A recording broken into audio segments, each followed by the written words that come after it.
The Surfer's Paradise. It's a city at east coast of Australia, very modern, very beautiful and organized. Place is good for surfing because the bottom of the ocean has pretty shallow surface, so you can easily practice your surfing position without falling into the depths of the ocean. Evening looks spectacular. Activities like dance lessons and other ones. And here we go. We're getting first steps in.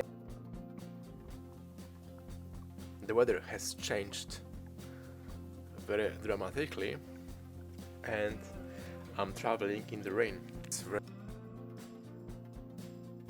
The sun is coming back very soon and I'm in next place, and here we can see the crab, and this is Coolangatta. This place is known from its relaxing pace of life.